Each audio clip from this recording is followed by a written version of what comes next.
That game didn't take too long.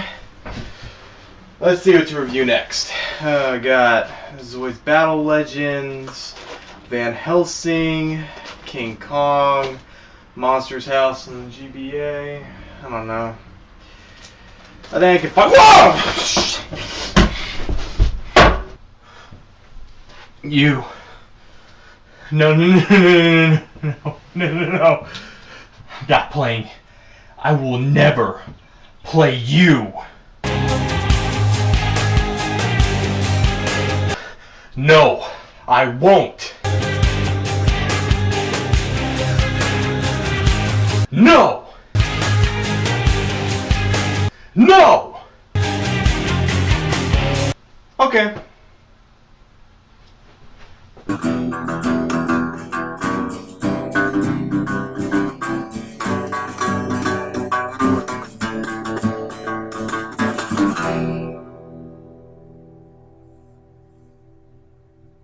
Hello everybody, I'm the Universal Gamer, taking a look at games from every single generation. And today we're going to be taking a look at a game from the Resident Evil franchise.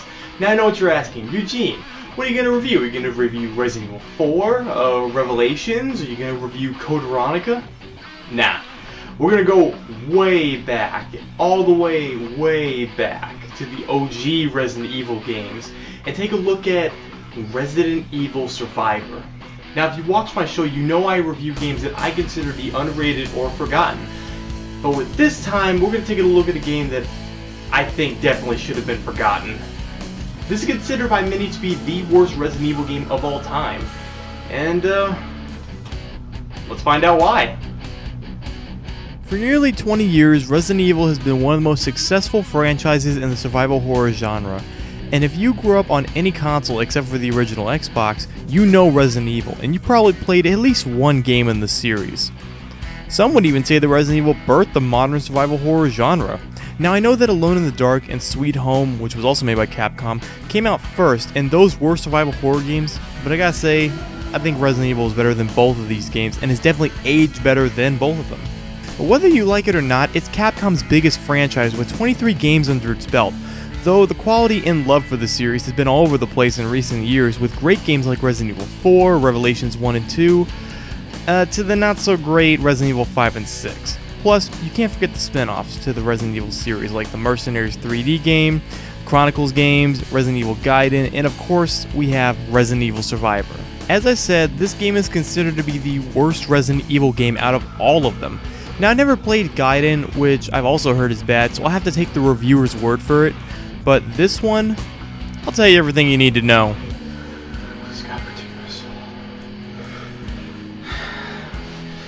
Let's do this.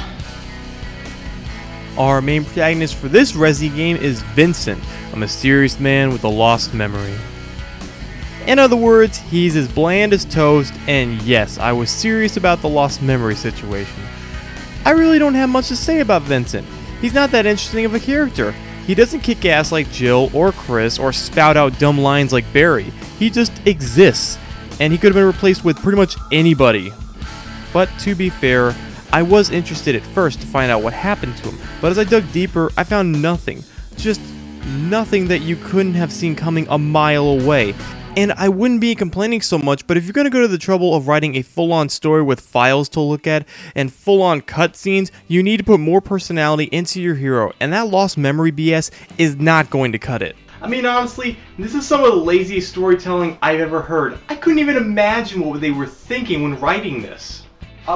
Sir, we need to ship the game out tomorrow, but we haven't written a story for the game yet. Can we just delay it, release the game later? Oh, what are you, fucking stupid? No, we'll just give him memory loss and write it as we go, okay? Now get out of my office! I just had this idea to put an expansion disc in the game to add battle packs, skins, and extra levels that we should have already shipped with the game. We'll just sell it and make an extra profit.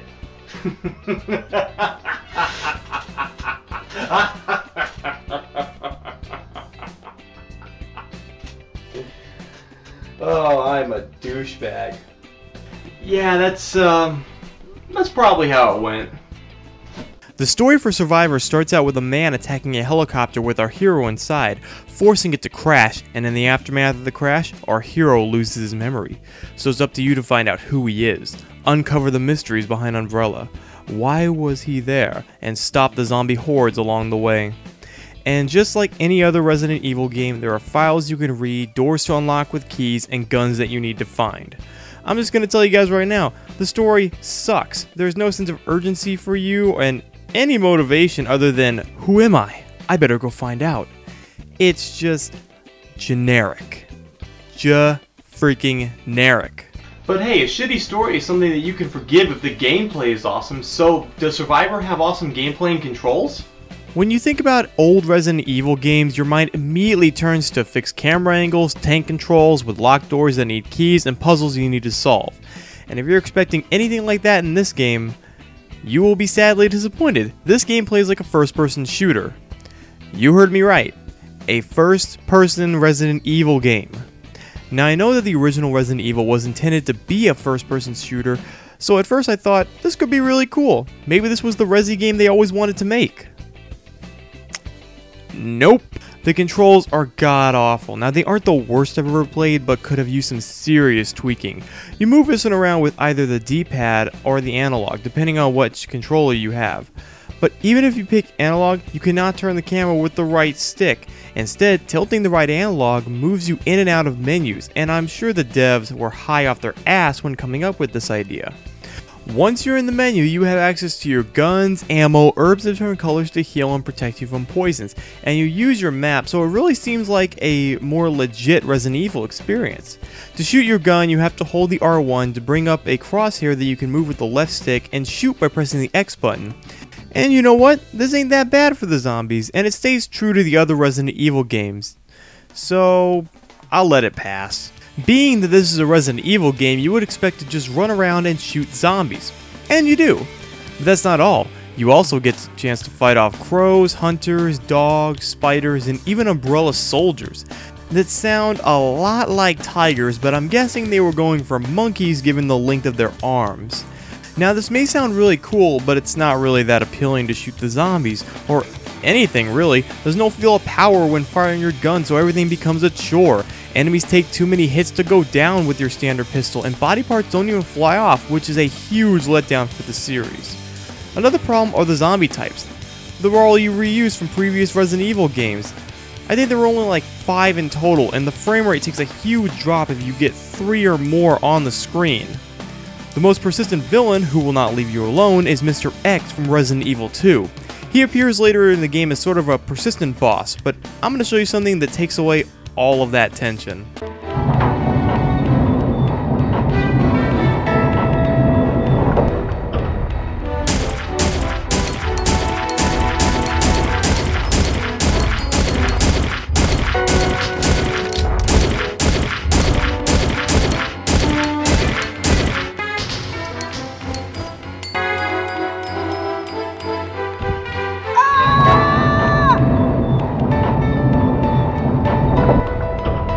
That's it. It's the best game. 10 out of 10. 10 out of 10. I'm not gonna lie, when I found out I could do this, I laughed my ass off. So yeah, it's not looking too good for Survivor. Obviously can't hold up on its gameplay and story, but maybe it can make up for it with its level design and music. You never know. The level design is really the only interesting and good thing this game does. Basically, the game throws you in an open area with multiple paths for you to choose how you proceed with the story. Sure, there's only one ending to this game, but it's still up to you to find all the keys, to find other characters to talk to, or maybe there's a sweet new gun hidden behind one of those doors you passed. You'll never know till you find that key, but at the same time, this leads to the game's biggest downfall. You see, when you start out, you get one pistol with unlimited ammo, and it can kill zombies with few bullets. Unfortunately, headshots don't count. For the rest of the weapons, shotguns, bazookas, and other such weapons, they're scattered throughout the game, forcing you to look throughout every door, find every key, get the good shit that you need if you want to beat the game on a higher difficulty than easy. In my first playthrough, I only found 3 guns, another pistol, a shotgun, and a magnum. And no bazooka, but I found a ton of ammo for it.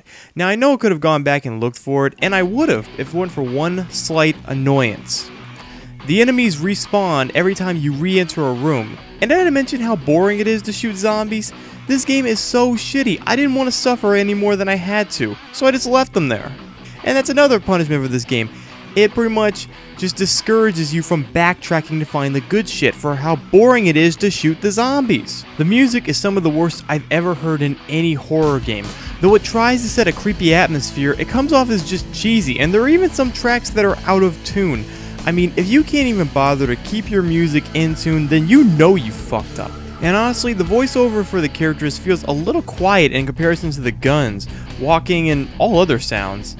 And speaking of the voice acting, that itself is a whole other level of god-awful. There's no level of commitment in any of them, and I swear even comparing it to the original Resident Evil, it is so much worse.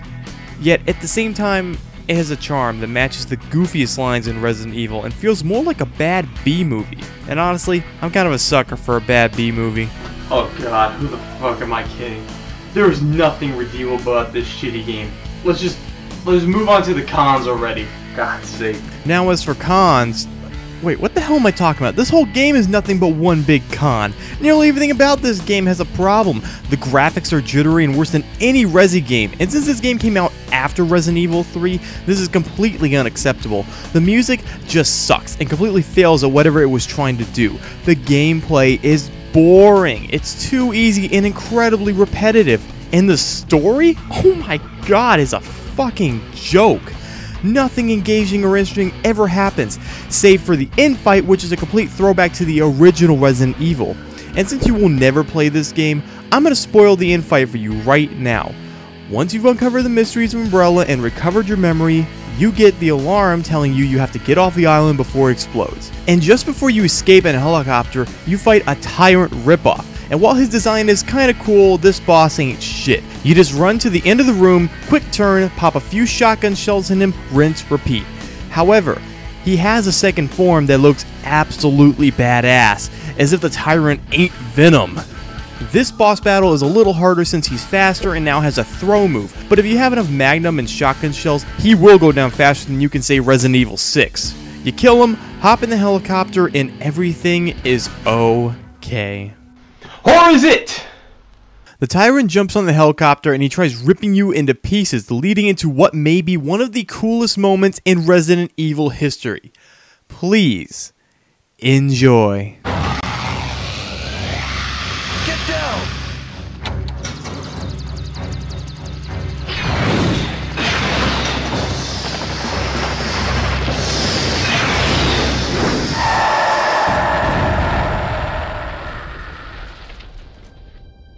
Oh my god, that was amazing. That was one of the best endings to any game I've ever seen.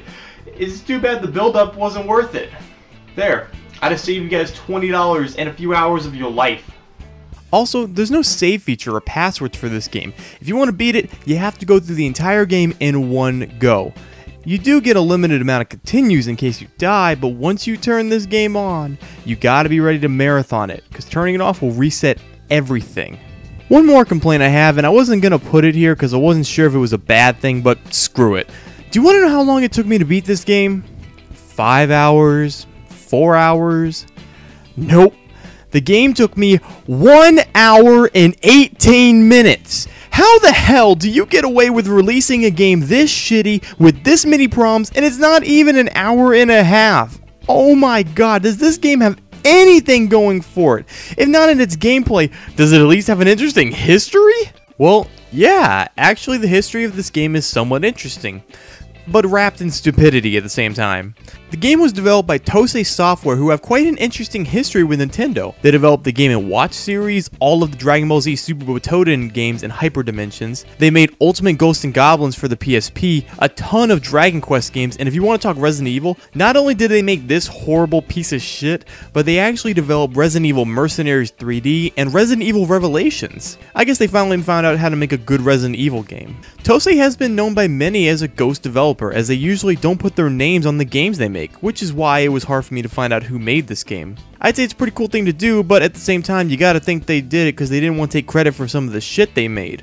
Like this one, or The Legend of Cage, or Muscle on the NES, and many more. Resident Evil Survivor was released in North America on August 30th, 2000, and started production as a light gun game under the title Biohazard Gun Survivor, with gun support, and while the European version and Japanese version have light gun compatibility, the North American version removed all gun support and removed the word gun in the title. Now you may be asking, why? Why would you remove the gun from a light gun game? Well, around the time this game's release, a tragic event in US history known as the Columbine High School Massacre occurred, where 2 students murdered 12 students and injured 21 people, then they killed themselves afterwards. And during an investigation, found out that the shooters were fans of games like Doom and Wolfenstein 3D. Yes, they actually thought that the video games made them incredibly violent and disturbed, so this stirred up a ton of controversy still present in our culture today, and one of the early results was removing the gun from certain games, making this already mediocre light gun game a piss-poor shooter. Now, I'm not about to go into some full-on rant about how bullshit it is that video games turn people violent, because it is a lie. It is an outright lie, and let's just move on and forget about it. Critics in North America were not too kind to Survivor, giving it painfully low scores, but it didn't stop there. Game Informer put it on the list as one of the worst horror games ever made. Other online critics found the game to be utter shit, but hilarious with its bad voice acting and storyline. Basically, I'm saying I haven't met or seen anyone who saw this game and said it was good, in any way possible. I gotta say, I can't blame them for this game. It's lazy, stupid. It turned a mediocre light gun game into a terrible first-person shooter. But at the same time, I can kind of see how people thought this game was hilarious. I mean, it definitely has its so bad it's good moments that I did laugh a few times and enjoy myself going through it. But at the same time, this game is just god-awful on so many levels that I cannot recommend you play it. Especially since nowadays the game is going for $15 to $100 online. There are a ton of better Resident Evil games for you to play. Hell, I'd recommend Resident Evil 4, Revelations 2, or hell, pick up the first 2 Resident Evil games. They still hold up pretty well. And in the end, I'll give Resident Evil Survivor a 3 out of 10. I'll see you guys next time.